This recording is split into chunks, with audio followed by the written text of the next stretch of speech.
ಕುಣಿಗಲ್ ತಾಲೂಕು ಆಡಳಿತ, ತಾಲೂಕು ಪಂಚಾಯಿತಿ ಹಾಗೂ ಹಿಂದುಳಿದ ವರ್ಗಗಳ ಕಲ್ಯಾಣ ಇಲಾಖೆ ಇವರ ಸಂಯುಕ್ತ ಆಶ್ರಯದಲ್ಲಿ ಡಿ ದೇವರಾಜ್ ಅರಸ್ರವರ 111ನೇ ಜನ್ಮ ಜಯಂತಿ ಸಮಾರಂಭವು ತಾಲೂಕು ಪಂಚಾಯಿತಿ ಸಭಾಂಗಣದಲ್ಲಿ ಅವರ ಭಾವಚಿತ್ರ ಪುಷ್ಪ ನಮನಗಳನ್ನು ಸಲ್ಲಿಸಿ ತಾಲೂಕು ಪಂಚಾಯಿತಿ ಕಾರ್ಯನಿರ್ವಹಣಾಧಿಕಾರಿ ವಸಂತ್ ಕುಮಾರ್ ಮಾತನಾಡುತ್ತಾ ಡಿ ದೇವರಾಜ್ ಅರಸು ಅವರು ಸಾಮಾಜಿಕ ನ್ಯಾಯದ ಪರಿಹಾರ ಉಳುವೆ ಭೂಮಿ ಒಡೆಯ ಎಂದು ಪ್ರತಿಪಾದಿಸಿ ಜಾತಿ ವರ್ಗ ನೋಡದೆ ಬೋರಹಿತ ರೈತಾಪಿ ಮುಂದಿನ ಉಳುಮೆಗೆ ಭೂಮಿ ಸಿಗುವಂತಹ ಮಾಡುವ ನಿಟ್ಟಿನಲ್ಲಿ ಇಡೀ ದೇಶಕ್ಕೆ ಮಾದರಿಯಾಗುವ ಕರ್ನಾಟಕ ಭೂ ಸುಧಾರಣೆ ಕಾಯಿದೆ ಜಾರಿಗೆ ತಂದು ಕ್ರಾಂತಿಕಾರಿಕ ಕೈಗೊಂಡು ಎಲ್ಲ ವರ್ಗಗಳ ವಿಶೇಷ ಅಹಿಂದ ವರ್ಗಗಳ ಏಳಿಗೆಗೆ ಶ್ರಮಿಸಿದ ಮಹಾನ್ ಚೇತನ ರಾಜ್ಯ ಕಂಡ ಶ್ರೇಷ್ಠ ಮುಖ್ಯಮಂತ್ರಿಗಳಲ್ಲಿ ಒಬ್ಬರು ಎಂದು ತಿಳಿಸಿದರು. ತಾಲೂಕು ಹಿಂದುಳಿದ ವರ್ಗಗಳ ಕಲ್ಯಾಣಾಧಿಕಾರಿ ಜಿ ವೇದಮೂರ್ತಿ, ಪುರಸಭೆ ಮುಖ್ಯ ಅಧಿಕಾರಿ ರವಿಕುಮಾರ್, ಆರೋಗ್ಯ ಅಧಿಕಾರಿ ಡಾಕ್ಟರ್ ಮರಿಯಪ್ಪ, ಮಹಿಳಾ ಕಲ್ಯಾಣಾಧಿಕಾರಿ ಕಮಲಾ, ಸಮಾಜ ಕಲ್ಯಾಣಾಧಿಕಾರಿ ಶಿವಲಿಂಗಯ್ಯ, ದಲಿತ ಮುಖಂಡ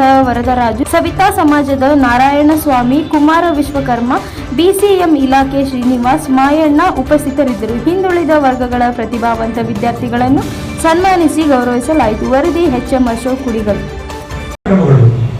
ಅವುಗಳನ್ನು ನಾವು ನೆನಪಿಸಿಕೊಂಡು ನಾವು ಅದೇ ದಾರಿನಲ್ಲಿ ನಡಿಬೇಕಾಗಿರ್ತಕ್ಕಂಥ ನಮ್ಗೆಲ್ಲರಿಗೂ ಇರ್ತಕ್ಕಂಥ ಜವಾಬ್ದಾರಿ. ಹಾಗಾಗಿ ಇವತ್ತು ಅವೆಲ್ಲರೂ ಕೂತ್ಕೊಂಡಿದ್ರೆ ಇಲ್ಲಿ ನಿಮ್ದೇ ಆಗಿರ್ತಕ್ಕಂಥ ಒಂದು ವಾಸ್ತವ ವ್ಯವಸ್ಥೆ ಇದೆ. ತಂದೆ ತಾಯಿಗಳನ್ನು ಬಿಟ್ಟು ಇಲ್ಲಿ ಬಂದು ಕೂತ್ಕೊಂಡು ಓದಿ ಹೋಗ್ತೀರಾ.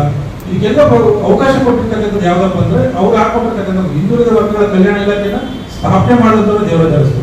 ಅದರಿಂದ ಎಷ್ಟೋ ಜನ ಇವತ್ತು ಮಕ್ಕಳಿಗಾಗ್ಲಿ ಆ ಒಂದು ಸಮುದಾಯ ವರ್ಗಗಳಿಗಾಗ್ಲಿ ಅವರ ಕಲ್ಯಾಣಕ್ಕೆ ಸಾಧ್ಯ ಆಗಿದೆ. ಹಾಗಾಗಿ ತಾವೆಲ್ಲರೂ ಕೂಡ ಏನು ಈಗ ಒಂದು ವ್ಯವಸ್ಥೆ ಅವರು ಕಟ್ಟಿ ಹೋಗಿದ್ದಾರೆ, ಆ ವ್ಯವಸ್ಥೆಯನ್ನು ಬಲಪಡಿಸಬೇಕು.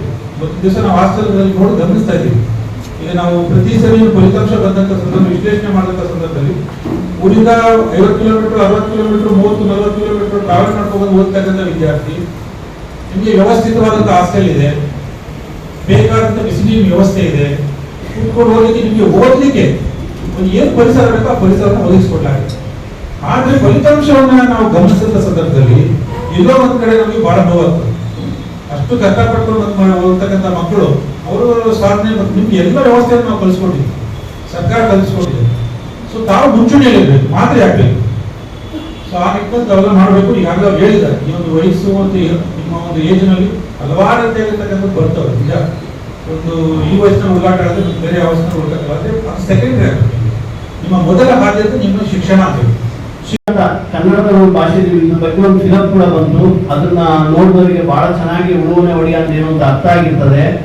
ಉಳುವನೆ ಒಡೆಯ ಅಂತ ಒಂದು ಆದೇಶ ತಂದಾಗ ಮೇಲ್ಮಟ್ಟದ ಎಲ್ಲಾ ಜನರನ್ನು ಅರಸರು ಎದುರಾಗಬೇಕಾಗ್ತದೆ.